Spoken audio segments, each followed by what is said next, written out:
మీరు చూడాలనుకున్నదే మీరు చూస్తున్నది SV99 న్యూస్. తెలంగాణ రాష్ట్ర అవతరణ దినోత్సవ వేడుకల సందర్భంగా మహబూబ్ నగర్ జిల్లా కేంద్రంలో రాష్ట్ర పర్యాటక సాంస్కృతిక పురావస్తు ప్రొహిబిషన్ అండ్ ఎక్సైజ్ శాఖ మంత్రి జూపల్లి కృష్ణారావు అమరవీరుల స్తూపం వద్ద పుష్పాంజలి ఘటించి నివాళులు అర్పించారు. ఈ సందర్భంగా మంత్రి మాట్లాడుతూ ప్రత్యేక రాష్ట్ర సాధన కోసం తమ ప్రాణాలను అర్పించిన అమరవీరుల త్యాగాలు వెలకట్టలేనివని అన్నారు. వారి పోరాట స్ఫూర్తి వల్లే నేడు మనకు స్వరాష్ట్ర ఫలాలు అందుతున్నాయని, అమరవీరుల ఆశయాలకు అనుగుణంగా తెలంగాణను సుభిక్షంగా తీర్చిదిద్దడమే వారికి మనమిచ్చే నిజమైన నివాళి అని పేర్కొన్నారు. రాష్ట్రం సాధించిన ప్రగతిలో అమరవీరుల బలిదానం ఎప్పటికీ గుర్తుండిపోతుందని, వారి ఆశయ సాధన కోసం ప్రభుత్వం చిత్తశుద్ధితో పనిచేస్తుందని మంత్రి జూపల్లి స్పష్టం చేశారు. అమరుల త్యాగ ఫలితంగానే స్వరాష్ట్రంగా తెలంగాణ సిద్ధించింది. సరిగ్గా 13 ఏళ్ల కింద 2014 జూన్ 2న తెలంగాణ రాష్ట్రం అవతరించింది.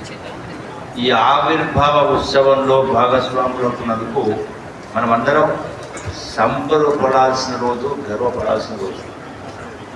తెలంగాణ రాష్ట్ర అవతరణ దినోత్సవాన్ని పురస్కరించుకొని జిల్లా ప్రజలకు, ప్రజాప్రతినిధులకు, అధికారులకు, అనధికారులకు, విద్యార్థులకు, తెలంగాణ ప్రముఖులకు, మీడియా మిత్రులందరికీ మరొకసారి హృదయపూర్వక శుభాకాంక్షలు తెలియజేస్తా ఉన్నాను.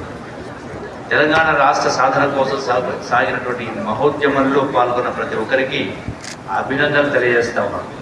ఈ సందర్భంగా తెలంగాణ కోసం ప్రాణత్యాగం చేసిన అమరవీరులకు ఘన నివాళులు అర్పిస్తా ఉన్నాను. గౌరవ ముఖ్యమంత్రి శ్రీ రేవంత్ రెడ్డి గారి నాయకత్వంలో తెలంగాణ రైజింగ్ 2047 విజన్తో ప్రజాప్రభుత్వం అభివృద్ధి, సంక్షేమ, పారదర్శక పాలన, సమగ్ర ప్రగతి లక్ష్యాలతో ముందుకు సాగుతోంది.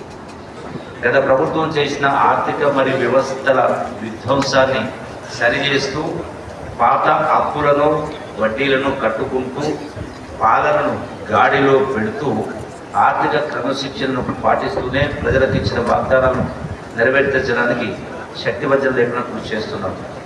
ప్రజల ప్రయోజనాలే పరమావధిగా రాష్ట్రాభివృద్ధి ధ్యేయంగా సాగుతున్నటువంటి ఈ ప్రజాప్రభుత్వంలో ఉమ్మడి జిల్లా నుంచి రాష్ట్ర మంత్రిగా ప్రాతినిధ్యం వహించే అవకాశం కల్పించిన ప్రజానీకానికి, ప్రభుత్వానికి హృదయపూర్వక కృతజ్ఞతలు తెలుపుకుంటున్నాను. మహోన్నత చారిత్రక మహబూబ్ జిల్లా సర్వతోముఖాభివృద్ధికి అనేక పథకాలు, కార్యక్రమాలు రూపొందించి అమలు చేయడం జరుగుతున్నది. ఇక్కడి ప్రజల జీవన ప్రమాణాలు పెంచి అభివృద్ధి ఫలాలు అందరికీ పంచే కార్యక్రమం అసిధారాప్రాంతంగా మహాయజ్ఞంగా కొనసాగుతున్నది.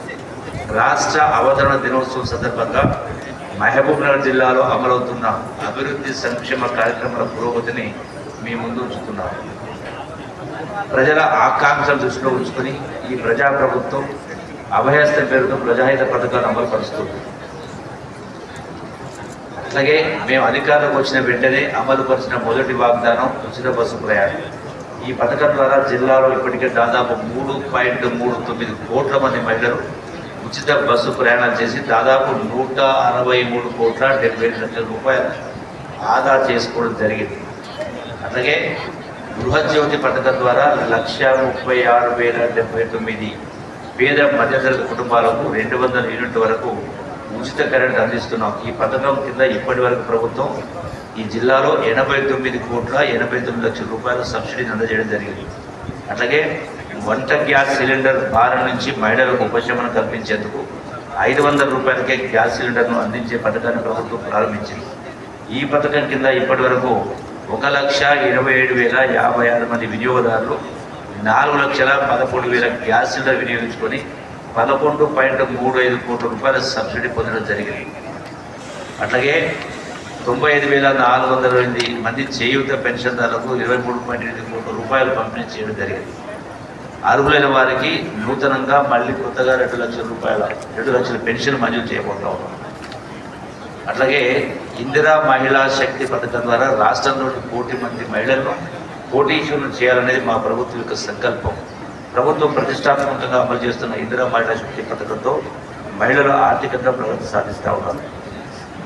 2025 సంవత్సరం గాను 9,639 సంఘాలకు 377.58 టార్గెట్ కాగా 3,941 సంఘాలకు 400 కోట్ల రూపాయలు మంజూరు చేయడమే. అదేవిధంగా 2026-27 ఆర్థిక సంవత్సరం గాను ఇప్పటికి వరకు 324 గ్రూపులకు 40 కోట్ల రూపాయలు రుణాలు ఇవ్వడం జరిగింది. అట్లాగే వడ్డీ లేని రుణాలకు సంబంధించి ఏప్రిల్ 2024 నుండి మార్చి 2025 వరకు 26,604 సెల్ఫ్ హెల్ప్ గ్రూపులకు 27.97 లక్షల మంజూరు చేయడం జరిగింది. స్త్రీని ద్వారా 2025-26 సంవత్సరానికి 52 కోట్ల రూపాయల లక్ష్యం కాగా 1347 సంఘాలకు గాను 4,987 సభ్యులకు 45.56 కోట్ల రూపాయల రుణ సదుపాయాలు కల్పించబడింది. అదేవిధంగా 2026-27 సంవత్సరాలకు గాను 50 కోట్ల రూపాయల లక్ష్యం కాగా ఇప్పటి వరకు 55 సంఘాలకు గాను 140 సభ్యులకు 1.35 కోట్ల రూపాయల రుణ సదుపాయాలు కల్పించబడింది. అట్లాగే ఎస్ఎస్జీలకు వ్యాపార అవకాశాలు కల్పించే దానిలో భాగంగా మహిళా శక్తి పథకం ద్వారా పెట్రోల్ బంకు ఏర్పాటుకు నేషనల్ హైవే పక్కనే స్థలాన్ని కేటాయించడం జరిగింది. అట్లాగే ఇందిరా మహిళా శక్తి కింద మహిళా శక్తి క్యాంటీన్లు, పెట్రోల్ బంకులు, మండల సమాఖ్యలకు ఆర్టీసీ బస్సులను మొదటి విడతలో 7 మండలాలకు కేటాయించమైంది. రెండవ విడతలో భాగంగా 8 మండలాలకు 8 బస్సులు కొనుగోలు చేయడానికి 2.8 కోట్ల రూపాయలను మంజూరు చేయడమైంది. జాతీయ గ్రామీణ ఉపాధి హామీ పథకంలో భాగంగా 2025 ఆర్థిక సంవత్సరంలో ఇప్పటి వరకు 67,000 కుటుంబాలకు 17,17,000 పరిమితులు కల్పించమైంది. అట్లాగే